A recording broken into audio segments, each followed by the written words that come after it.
নমস্কার। গঙ্গার আজকের পর্বের রিভিউ নিয়ে বাংলা সিরিয়াল সমাচার তোমাদের সামনে এসে গেছে। শুরুতেই তো দেখা যাচ্ছে গঙ্গারা বিভিন্নভাবে প্ল্যান প্রোগ্রাম করছে, আর গঙ্গার শাশুড়ি তাতে বাধা দিচ্ছে। সায়ন বলছে, আমার মা প্রত্যেক বছর আমার জন্মদিনের কথা তো ভোলে না, আমার জন্মদিন তো ঠিক পালন করে, এইবার দাদা ভাইয়েরও জন্মদিন পালন হবে। দাদা ভাইয়ের জন্মদিন কেন পালন হবে না? গঙ্গা, যাও তো, তুমি মাংস কিনতে যাও, আমিও যাচ্ছি তোমার সঙ্গে, তাই বলছে। তো এবার তো সবাই রাজি। তো অর্জুনের মা তো খুব রেগে যায়, বলছে যে বাড়িতে যাতে রাত্রে কোনো অশান্তি না হয়, এই বলে একদম চলে যায় ওপরে। গঙ্গাও মনে মনে বলছে যে যাতে এবার রক্ষে থাকে, মানে যাতে বেশি কিছু বাড়াবাড়ি না হয়ে যায়, যাতে সব কিছু ঠিকঠাক থাকে, এরকমটা প্রার্থনা করছে। কিছুক্ষণ পরে দেখা যাচ্ছে যে গঙ্গা মাংস রান্না করছে, তো জেঠুকে এসে টেস্ট করাচ্ছে যে একটু খেয়ে দেখো তো জেঠু, আমার মনে হচ্ছে আমি বেশি ঝাল দিয়ে ফেলেছি, স্যার খেতে পারবে কি না। তো জেঠু তো টেস্ট করছে, বলছে আমাকে শুধু ঝোলটাই দিবি, তা বলে এবার টেস্ট করছে। কৈটুরে বলছে যে এমন করছে যেন মনে হচ্ছে বিশাল ঝাল হয়ে গেছে, আর থাকতে পারছে না এতটা ঝাল। তো গঙ্গা বলছে এত ঝাল দিয়ে ফেললাম। এবার সায়ন দৌড়ে এসছে, সায়ন খাচ্ছে। সায়ন খাওয়ার পর বলছে দুর্দান্ত হয়েছে, জেঠু মজা করছে, খেপাচ্ছে তোমাকে। তো গঙ্গা তো রেগে গেছে, বলছে এদিকে আমি চিন্তায় মরছি আর এদিকে তুমি আমাকে রাগাচ্ছ, আমি চিন্তা করছিলাম। তখন গঙ্গা জেঠুকে বলছে যে এবার ফোনটা করো। বলে কাকে? বলে কাকে আবার?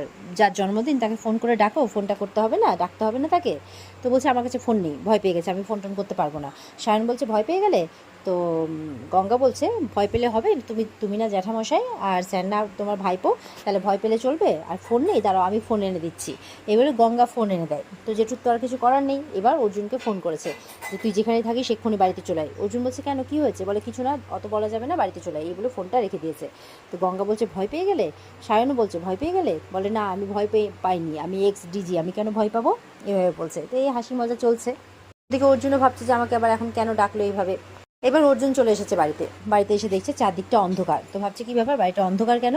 জেঠু জেঠু বলে ডাকছে। সামনে এগোতেই একটা ফিতেতে তার পা লাগে, যেই ফিতেতে পা লেগেছে অমনি লাইট জ্বলে উঠেছে, চারপাশটা সুন্দর করে সাজানো, বেলুন টেলুন দিয়ে সুন্দরভাবে, আর ওপর থেকে অনেক অনেক বেলুন পড়ছে তার উপরে।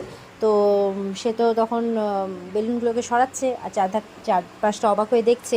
তখন সবাই মিলে কিন্তু হ্যাপি বার্থডে উইশ করতে করতে বেরিয়ে আসে। তো অর্জুন বলছে থামো, অনেক হয়েছে। বাবা, এটা তুমি কি করে করতে পারো? তুমি জানো না যে আমার জীবনে জন্মদিন বলে কোনো কিছু নেই? আমার জীবনে এই দিনটা কোনো দিনই হ্যাপি ছিল না, আর হবেও না। তো কে করেছে এইসব, কে করেছে? তখন গঙ্গা এগিয়ে এসছে, বলছে যে যা এই সব কিছু যা দেখছেন আমি করেছি, আর জোর করেই করেছি, আপনার যা বলার আপনি আমাকে বলুন। তো অর্জুন তো গঙ্গার দিকে তাকিয়ে আছে। গঙ্গা বলছে আপনি রাগ করে চলে যেতেই পারেন, কিন্তু যাওয়ার আগে এটা দেখে যান যে আপনাকে জন্মদিনের শুভেচ্ছা জানাতে কে এসেছে। তো অর্জুন ঘুরেই দেখছে যে ওর ভাই মানে রওনাক এসেছে, মানে গাড়িতেই বসে আছে, একই অবস্থা, ডাক্তাররা সবাই নিয়ে এসেছে। তো রওনাককে দেখে তো বাড়ির সবাই খুব খুশি হয়ে যায়, অর্জুনও খুশি হয়ে যায়, দৌড়ে গেছে রওনাকের কাছে। ওদিকে অর্জুনের বাবারাও গেছে অর্জুনের কাছে, মানে রওনাকের কাছে দৌড়ে। সিন্ধুজাকে ডাকছে, সিন্ধু সিন্ধু করে, দেখো বাড়িতে রওনাক এসছে অর্জুনের জন্মদিনে। তো সিন্ধুজা ওপর থেকে নেমে এসছে, জেঠু টেঠু সবাই এসেছে। এবার অর্জুন পাশে এসে বলছে ভাই তুই এসেছিস আমাকে শুভেচ্ছা জানাতে এসেছিস? সায়ন বলছে কথা বল না দাদা, কথা বল না। দেখা যাচ্ছে ওদের কথা বলাতে মানে রেসপন্স করছে রওনাক, আর কি হাতের আঙুলটা নাড়াচ্ছে। তো তখন সায়ন বলছে যে এবার আমরা দুই ভাই মিলে তোকে উইশ করছি, অর্জুনকে বলছে। তো ডাক্তার বলছে যে সেই দিন যখন হসপিটালে ষষ্ঠী দেওয়া হয়েছিল তারপর থেকেই কিন্তু উনি রেসপন্স করতে শুরু করেছেন, আরও বেটার রেসপন্স করছেন। তো ওপর থেকে সিন্ধুজা নেমে এসছে। জেঠু বলছে এসো এসো ছোটো বৌমা এসো। তো সে তো চুপ করে আছে, সায়নও ওর মার কাছে গেছে। তো বলছে মা তুমি যাও না, তুমি দাদাভাইকে একটু উইশ করো না, দেখো রওনক দাদাভাই নিজে এসেছে, এবার তুমিও যাও না, দাদাভাইকে উইশ করো। তখন বলছে তোরা বুঝতে পারছিস না যে আমার মনের উপর দিয়ে কী যাচ্ছে? অর্জুনের মা বলছে আজকে রওনকের এই অবস্থার জন্য অর্জুন দায়ী, অর্জুনের গুলির জন্য আজকে রওনকের এই অবস্থা।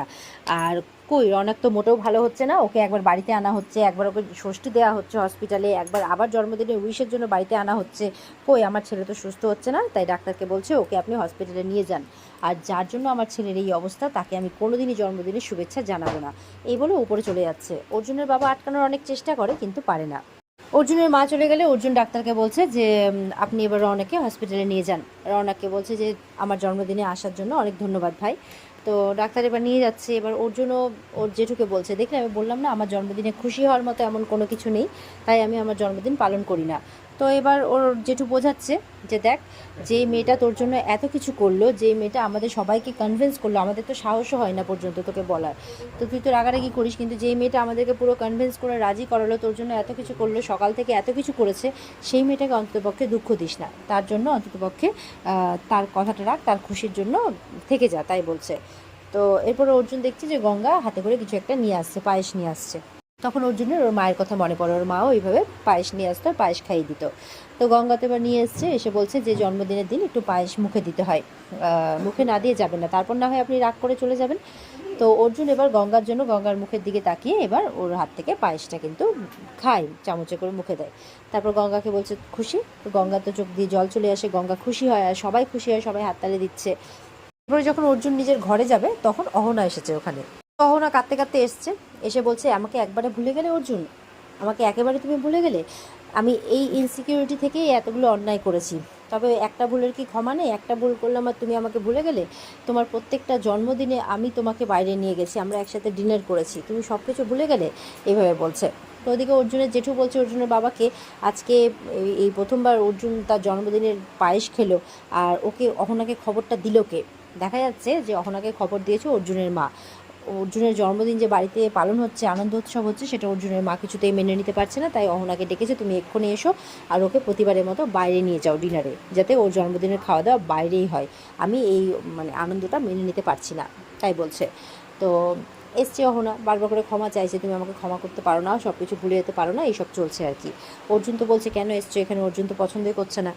অহনা বলছে যে আজকে তুমি আমার সাথে ডিনারে যাবে, এক্ষুনি যাবে, আমি কিচ্ছু জানি না। তো বলছে যে নাকি তুমি গঙ্গাকে ভালোবেসে ফেলেছো, গঙ্গার সাথেই থাকবে, আজকে দিনটা সেলিব্রেট করবে, গঙ্গার হাতে রান্নাই খাবে, কি করতে চাইছো তুমি? তো পিয়ালি তো রেগে গেছে, পিয়ালি বলছে দাদাভাই গঙ্গা কিন্তু তোমার জন্য রান্না করেছে। আর ওদিকে জেঠু বলছে রাত হয়ে গেছে অনেক, আমরা কিন্তু এবার খেতে বসবো। সবাই আটকানোর চেষ্টা করছে। অর্জুন মনে মনে বলছে এবার কি করি আমি? ওদিকে মাকে তো কথা দিয়েছিলাম যাকে ভালোবাসবো তার দোষগুণ নিয়ে ভালোবাসবো, তাকে সারা জীবন ভালোবাসবো, অহনা তো সেই জায়গাটা নিয়েছিল, এবার আমি কি করি? আর গঙ্গাকেও আমি মনে দুঃখ দিতে চাই না, এরমটা মনে মনে ভাবছে। আর গঙ্গার খারাপ লাগছে, গঙ্গা মনে মনে বলছে যে এত কিছুর পরে উনি অহনা ম্যাডামকে ভালোবাসেন, সে আমাকে উনি ভালো নাই বাঁচতে পারেন, আমার দিকে নাই মন থাকতে পারে, কিন্তু তা বলে অহনা ম্যাডামকে এত কিছু করার পরেও কি অহনা ম্যাডামকে ভালোবাসা যায়? কই, উনি তো একবারে স্পষ্ট করে বলছেন না যে অহনা ম্যাডামের কোনো জায়গা নেই ওনার মনে। তো গঙ্গার খারাপ লাগে, গঙ্গা কাঁদতে কাঁদতে অন্য একদিকে চলে যায়, আর গিয়ে আর কি অহনার কথাগুলোই ভাবছে। তো গঙ্গা নিজে নিজেই বলছে যে তোর রান্না কেনই বা খাবে, তুই কষ্ট করে রান্না করেছিস, তোর রান্না বাড়ির লোকেই খাবে।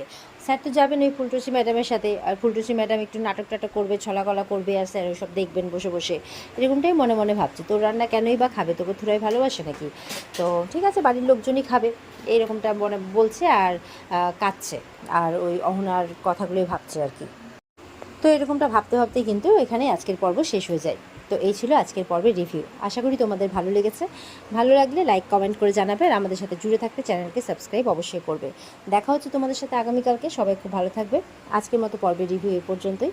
বিস্তারিত দেখার জন্য অবশ্যই সময় মতো স্টার জলসার পর্দায় চোখ রাখবে। টাটা।